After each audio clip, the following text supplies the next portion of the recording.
Welcome back to my channel. Picture this.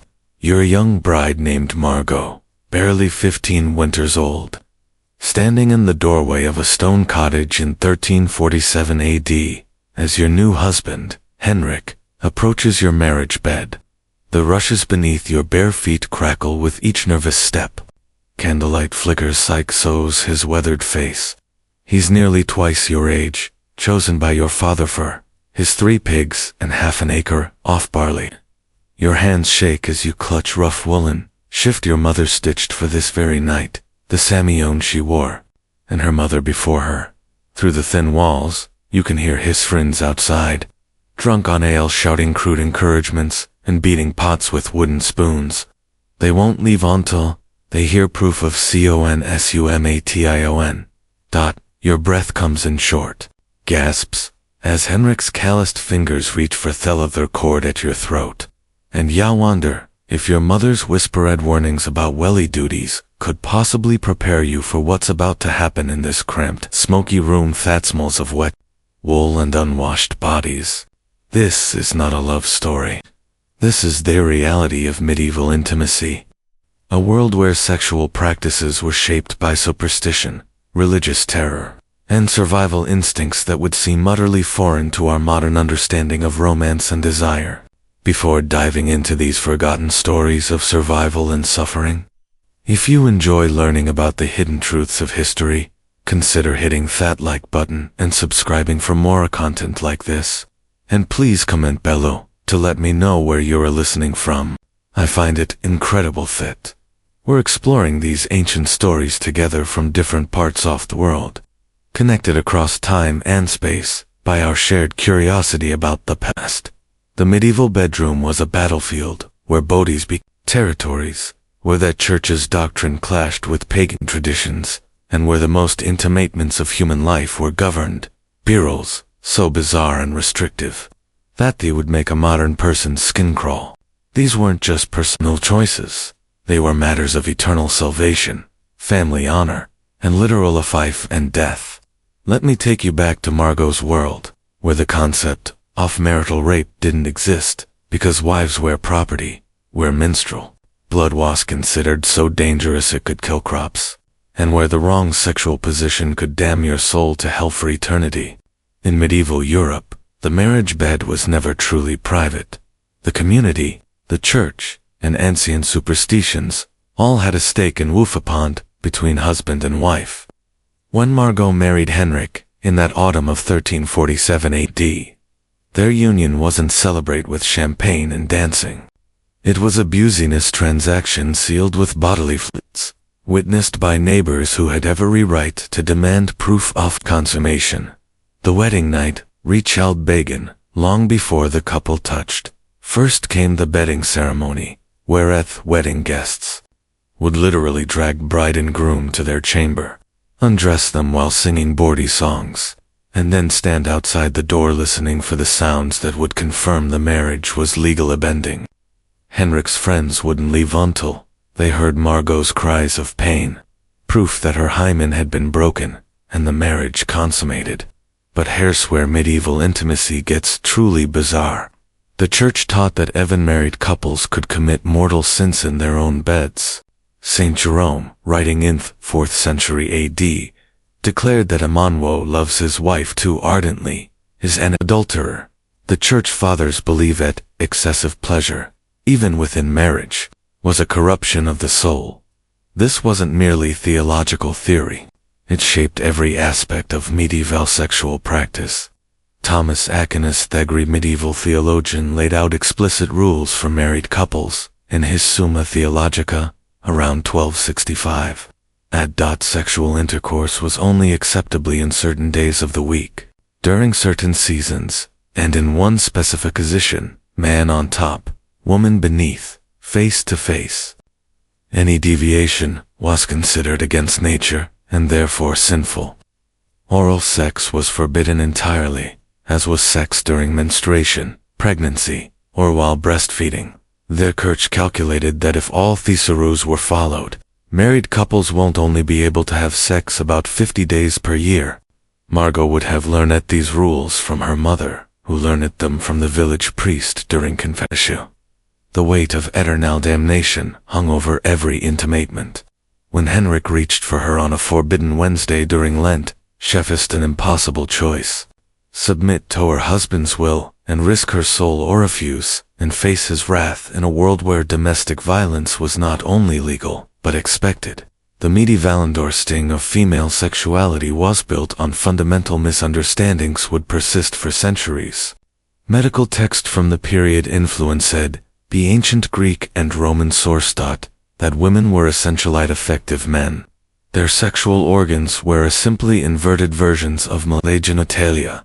The vagina was considered an inside-out penis, and the ovaries were internal testicles. This wasn't ignorance. It was codified medical knowledge, taught in universities across Europe. These beliefs had profound consequences for how medieval people understood female desire and pleasure. The physician Constantine the African, in the 11th century AD, claimed that women experienced sexual pleasure differently than men. They required prolonged stimulation and multiple climaxes to conceive. This led to the bizarre medical belief that rape couldn't result in pregnancy because the woman couldn't achieve the necessary rippler if a woman became pregnant after sexual assault. Medieval courts often took it as evidence that she had enjoyed the experience and was therefore partially responsible. Margot's mother might have warned her about the wandering womb, a condition medieval physicians believed could cause hysteria, madness, and even death. They thought the uterus could literally move around inside a woman's body, traveling upward to strangle her heart, or downward to escape through her vagina. Treatments included fumigating the vagina with pleasant smells to lure the womb back into place, or applying foul-smelling substances to the nose to drive it downward. The medieval period inherited a complex web of fertility beliefs from pagan traditions that the church never quite managed to eradicate. Village-wise women, often branded as witches by later generations, maintained an underground knowledge of herbs, rituals, and practices designed to encourage conception, prevent pregnancy, or ensure the birth of male children. In the forests surrounding Margot's village, women would gather specific plants under full moon.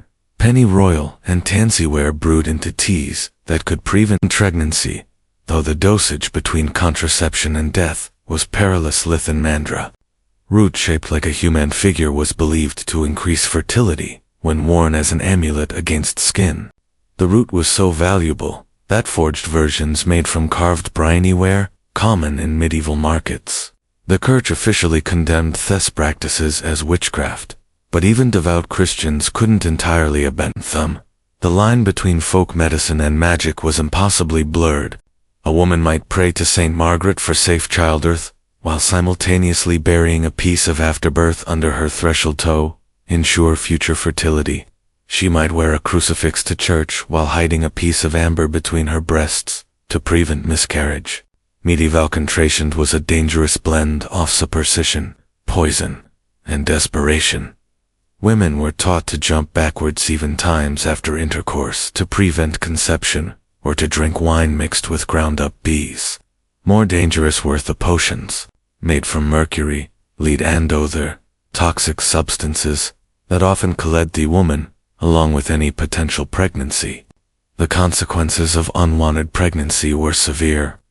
In a world without reliable contraception, women faced the constant threat of death in childbirth. Maternal mortality rates were staggering. 1 in 3 women died or shortly after delivery. For unmarried women, pregnancy often means social destruction, exile, or death. The practice of infanticide, while officially condemned, was widely understood as a desperate woman's last resort. Medieval marriage negotiations were conducted like military campaigns with bodies as the primary battlefield. When Margot's father arranged her marriage to Henrik, her virginity was literally her dowry, more valuable than any gold or livestock he could offer. The hymen became a currency of honor, traded between families as proof of their daughter's purity and their own reputation. The wedding night wasn't just about consummation. It was about public verification of the bride's virginity. The blooded sheets would be displayed to the assembled crowd, as proof that the marriage was legitimate. If no blood appeared, the bride could be returned to her family in disgrace, branded as or even killed for fraud. The pressure on young brides was enormous. Some would secretly prick their fingers, or hide chicken blood to fake the evidence there. New familias ended, but medieval medicine's understanding of virginity was hopelessly flawed. They believed that the man was a solid membrane that completely blocked the vaginal opening rather than the partial flexible tissue it actually is. They thought that its absence was absolute proof of sexual activity, when in fact it can be torn by horseback riding, heavy lifting, or simply natural variation in anatomy. The Church's doctrine of consummation created its own bizarre practices. A man wasn't considered legal bending until sexual intercourse had occurred, which meant that proving or disproving consummation became a matter of legal inquiry. Church courts would examine both husband and wife, interviewing them separately about the intimate details of their wedding night. They would inspect the woman's body for signs of penetration and question neighbors about what they had heard through the walls. Medieval sexual positions were strictly regulated by church doctrine, but the reality was far more complex. The missionary position wasn't just preferred, it was the only position that wouldn't damn your soul toll. The church taught that any position that put the woman on top was against nature because it violated the natural order of male dominance. Rear entry was considered bestial, linking human sexuality to animal mating practices. Yet medieval literature sought a more complex reality. The Fabliaux Bordy comic tales, popular in medieval France, describe sexual encounters that would have scandalized the church authorities. These stories, often told by traveling minstrels in taverns and market squares, revealed a shadow world where couples experimented with forbidden practices despite the threat of eternal damnation. The French poet Andreas Capellan's, writing around 1184 AD, described elaborate courtship rituals that included detailed instructions for sexual positions and techniques. His work suggests that at least among the nobility, there was a sophisticated understanding of sexual pleasure that went far beyond the church's restrictive teachings. However, these practices were dangerous secrets. Discovery could mean excommunication, exile, or death. Medieval people lived in terror of sexual demons that were believed to prey on humans during their most vulnerable moments. The succubus and incubus were not merely folklore, they were accepted medical and theological facts. Church authorities that these demons could talk a human form to seduce men and women, stealing their life force through sexual intercourse. The succubus, a femolid man who seduced men, was blamed for nocturnal emissions, sexual dreams, and any sexual thoughts that occurred outside of marriage. Medieval theologians developed elaborate theories about how these demons operated. They that a demon could first take female form to collect semen from a man, then transform into male form, to impregnate a woman with the stolen seed. Any child born from such a union was believed to be cursed or demonic. The incubus posed an even greater threat to medieval women. These male demons were said to be physically stronger than humans, and capable of overpowering their victims. Women who reported sexual dreams or experiences they couldn't explain were often accused of consorting with demons. The line between victim and witch was terrifyingly thin. Sleep paralysis, now understood as a neurological phenomenon, was interpreted as demonic sexual assault. Men and women were woke unable to move, often with the sensation of pressure on their chest, were believed to be under demonic attack. The church prescribed elaborate rituals of exorcism and purification, but many suspected victims were burned as witches instead. The medieval understanding of narration was rooted in terror and superstition that would persist for centuries. Menstrual blood was believed to be poison, so toxic that it could kill crops, sour wine, and cause men to lose their virility. The Roman naturalist, Pliny the Elder, whose works were still studied in medieval verses, claimed that menstrual blood could drive dogs mad, and cause chymes to lose their sharpness. Women during their monthly cycles were considered dangerous pollutants who must be isolated from normal society. They couldn't enter churches, prepare food, or touch sacred objects. In many menstruating women were required to live in special huts outside that community until their bleeding stopped. The church taught that menstruation was God's punishment for Eve's original sin, making every monthly cycle a reminder of shame. The lack of understanding about menstruation created bizarre medical practices. Physicians believed that menstrual blood that wasn't properly expelled from the body would accumulate and poison the woman from within. They prescribed bloodlet, purging, and other dangerous treatments to balance the female humors. Some doctors recommend asexual intercourse as a cure for menstrual disorders, believing that male seed could neutralize the toxic effects of menstrual blood. Medieval women developed their own secret knowledge about managing their cycles. They used seed mist, cloth rags, and sheepskin as primitive menstrual protection. They tracked their cycles by lunar phases, and developed herbal remedies to ease cramps and regulate their flow. This knowledge was passed down through generations of women, carefully hidden from malephysicians in church. Authorities might condemn it as witchcraft. The medieval period saw the rise of elaborate theories about sexual compatibility based on astrocastic bodily humors, and physical characteristics. Medieval physicians believed that sexual pleasure and fertility depended on the proper balance, hot and cold, wet and dry humors, in both partners. A hot husband might be incompatible with a cold wife, leading to sexual dysfunction and infertility. Physical examination of potential spouses was common among wealthy families. Physicians would examine the bride's body for signs of her sexual temperament. Wide hips indicated fertility, while narrow hips suggested barrenness. The groom's penis size and shape were analyzed for compatibility, his intended bride.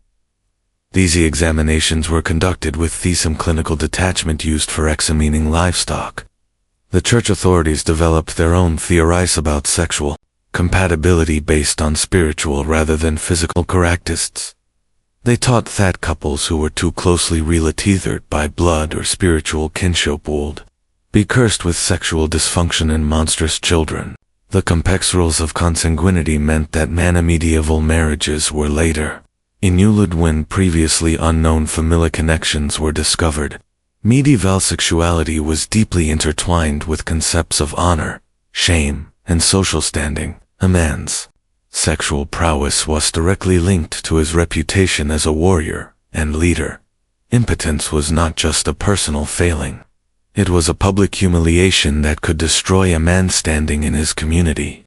The medieval French developed elaborate sexual dysfunction, creating a vocabulary of shame that permeated every aspect of social interaction.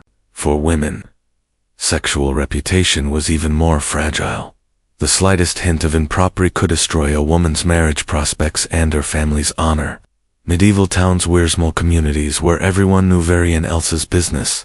A woman seen to a man who wasn't her husband or relative could be branded as Atha. Standards of female behavior were so restrictive that even married women lived in constant fear of gossip and accusation. The medieval legal system reflected these sexual anxieties in its treatment of rape, adultery, and sex. Rape was defined not as a crime against the woman, but as a crime against the male who owned her father, husband, or lord. The punishment for rape varied dramatically, depending on the social status of both the victim and the perpetrator. A nobleman who raped a peasant woman might pay a small fine, while a peasant who raped a noblewoman would face torture and death. Adultery was punished even more severely, but only for women. A married woman who had sex with any man other than her husband could be killed by her husband with no legal consequences. Medieval law code specifically granted husbands the right to murder adulterous wives and their lovers if they were caught in the act. Men, however, were generally free to have sex with unmarried women, prostitutes, or their own servants without legal consequences. The medieval period saw the development of elaborate courtship rituals that would influence European culture for centuries. The tradition of courtly lova, popularized in the poetry of Thestruiders, created a parallel world where a sexual desire was elevated to a spiritual quest. These romantic ideals were primarily a literary fantasy enjoyed by the nobility, but they had profound effects on how medieval people understood the relationship between love and sexuality. The courtly lova tradition taught that true love could only exist outside of marriage. Eknight's devotion to his lady was supposed to remain eternally unfulfilled, existing in a state of constant yearning that purified the soul through suffering. This created a bizarre split between marital sexuality, which was purely functional, and romantic love, which was purely spiritual. The reality of medieval courtship was far more pragmatic. Among the peasantry, young people might have some choice in marriage partners, but economic considerations always took precedence over personal preference. A village girl might favor the blacksmith's son, but if the miller offered better terms to her, father she would find herself married to a man she barely knew. Medieval engagement practice included rituals designed to test the compatibility of sisters. In some regions, engaged couples were allowed to sleep together clothed, separated by a wooden board, called a bundling board. This practice allowed families to evaluate whether the couple was physically compatible without risking pregnancy or violating church doctrine about premarital sex. The medieval period inherited a complex tradition of sexual magic and fertility rituals from earlier pagan cultures. These practices were driven underground by Christian persecution, but never entirely disappeared. Medieval peasants continued to practice ancient fertility rituals, often disguised as Christian celebrations or incorporated into folk medicine. The celebration of Mid retained strong sexual overtones, despite Eckhart's attempts to suppress it. Young would spend the night in the forest, ostensibly gathering flowers and branches to decorate the village. In reality, May Day was an opportunity for sexual experimentation and courtship outside the normal restrictions of village life. Many pregnancies were calculated to result from May Day encounters, leading to a surge in February births. Wedding celebrations since numerous fertility rituals designed to ensure the couple's reproductive success. The bride might be showered with grain or nuts to encourage pregnancy. The marriage bed would be blessed with holy water, but also secretly prepared with herbs and charms believed to enhance fertility. These practices represented a desperate attempt to control reproduction in a world where infant mortality was and family survival depended on producing healthy children. The medieval understanding of conception was a bizarre blend of Aristotelian philosophy, Christian doctrine, and folk wisdom. Medieval physicians believed that both men and women produced seed combined during intercourse to create new life. They taught that female orgasm was necessary for conception, leading to the tragic belief that women who became pregnant after rape must have enjoyed the experience. Medieval people developed elaborate theories about how to influence the sex of unborn children. They believed that conception during certain phases of the moon would produce male children, while others would result in females. The position of the stars at the moment of conception was thought to influence not only the child's sex, but also its personality and future prospects. The medieval period saw the development of increasingly sophisticated methods of sexual control and surveillance. The church established networks of informants who reported on the private lives of their neighbors. Confession became a tool for gathering intimate details about sexual practice with priests, questioning penitents about their most private moments. The rise of the Inquisition in the 13th century had brought new levels of sexual persecution. Suspected heretics were tortured into confessing not only their religious beliefs, but also their sexual practices. The interrogation manual assisted by inquisitors included detailed questions about sexual positions, frequency of intercourse, and even the physical sensations experienced during sex. Medieval prisons included special punishments for sexual crimes. Women convicted of adultery might be imprisoned in cages so small they couldn't stand upright. fed only bread and water until they died of starvation. Men convicted of rape might be castrated publicly before being hanged. These extreme punishments were designed not just to punish the guilty, but to terrorize the entire community into sexual compliance. The medieval period produced a vast literature of sexual advice and instruction, though most of it was hidden from ordinary people.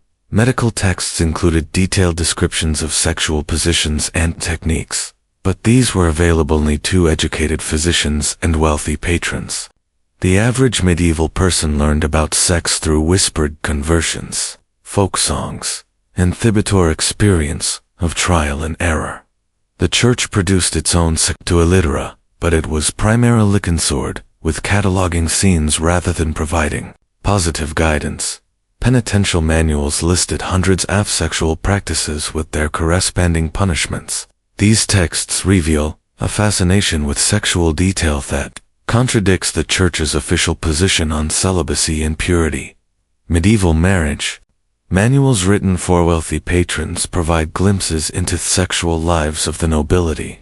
Festics offered advice on everything from wedding night techniques to managing sexual relationships during pregnancy. They reveal a sophisticated doctrines of sexual pleasure that was hidden from the general population, but clearly practiced by those who could afford privacy and discretion. The medieval period saw the development of increasingly elaborate methods of sexual punishment and control. The chastity belt, though probably less common than popular culture suggests, represents the extreme measures some medieval people took to control female sexuality. The sedivices were not just physical restraints, but symbols of the terror that surrounded female sexual autonomy. Medieval brothel were both legal and illegal simultaneously. The church officially condemned prostitution, but secular authorities often licensed and regulated it. Medieval cities maintained official red light districts, where a worked under government's These women were requerito, wear distinctive clothing, live in designated areas, and submit to regular medical examinations. The medieval period produced some of the most bizarre sexual customs in European history. Threat of first night, or gave feudal lords the right to have sex with their peasants' brides on their wedding night. While historians debate whether this practice actually existed, the mere possibility reveals complete sexual vulnerability of medieval peasant women. Medieval people believed that sexual practices could influence everything from the weather to success of military campaigns. Kings and nobles consulted astrologers about best times for sexual intercourse, believing that the cosmic forces present at conception would influence their children's destiny. Army commanders might order their soldiers to abstain from sex before battle, believing that sexual activity would drain their martial vigor. The medieval period saw the development of increasingly sophisticated methods of sexual surveillance and control. Village communities developed elaborate systems of social pressure designed to regulate this sexual behavior. Young people were rarely allowed to be alone together, and married couples were expected to conduct their intimate lives according to community standards. The medieval understanding of sexual pleasure was deeply influenced by religious teachings about the nature of the soul and thebity. The church taught that sexual pleasure was a trap set by the devil to lead humans away from spiritual contemplation. Even within marriage, excessive enjoyment of sexual exercise was considered a sin that could damn the soul to hell. Medieval people developed elaborate techniques for managing sexual desire and controlling their bodies. Fasting, cold baths, and physical mortification were used to suppress sexual urges. Young people were taught to avoid situations that might lead to sexual arousal, including certain foods, music, and forms of entertainment. The medieval period produced a vast underground culture of sexual transgression and rebellion. Despite the church's attempts to control human sexuality, medieval people found ways to express their desires and pursue pleasure. This shadow world of sexual rebellion existed alongside the official culture of repression and control. Medieval sexuality was shaped by practical considerations that modern people realize.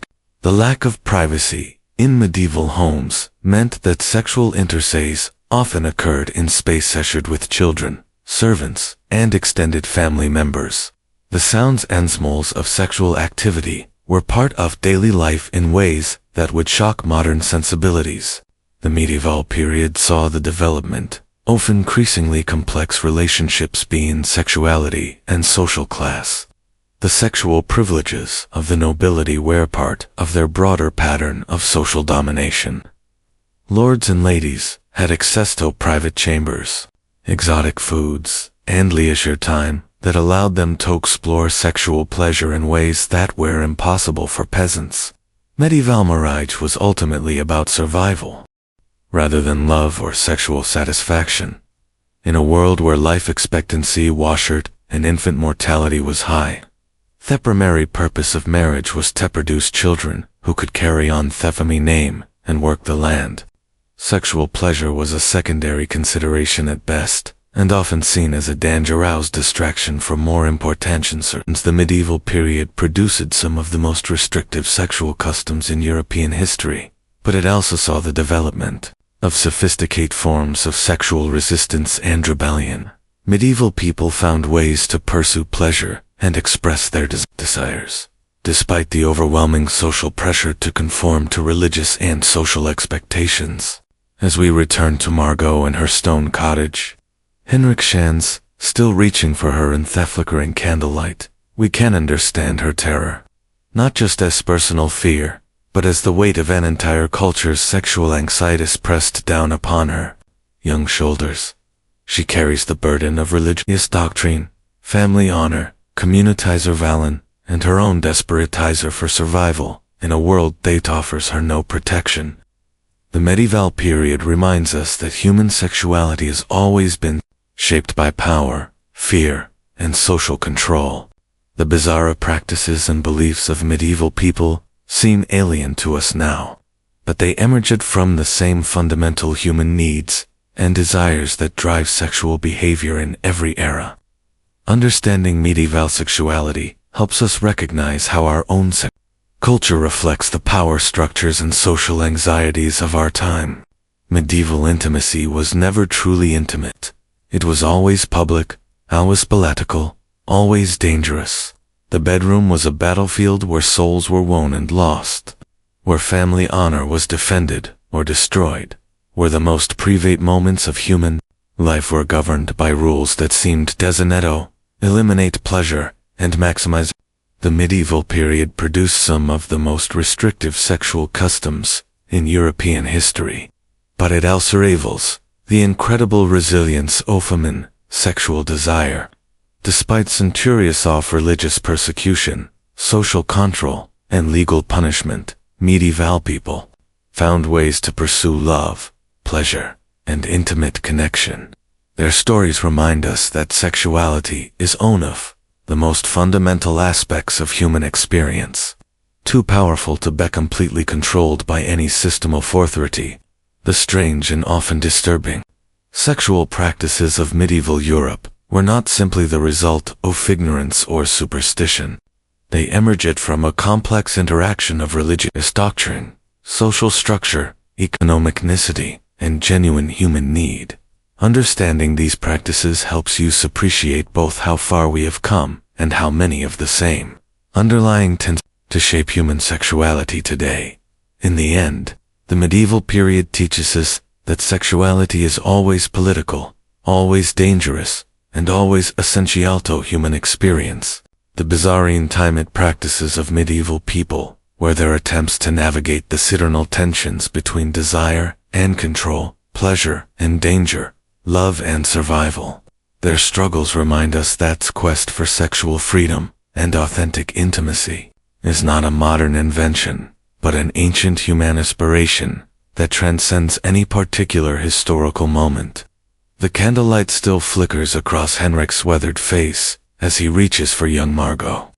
But now we understand that this moment contains the entire weight of medieval sexual culture, the fear, the superstition, the desperate hope for survival, and the eternal human longing for connection, despite impossible odds. In her trembling hands and his callous fingers, we see not just two people, but collision of an sexual anxieties and desires played out in the most intimate space imaginable, yet never truly private, never truly safe, never truly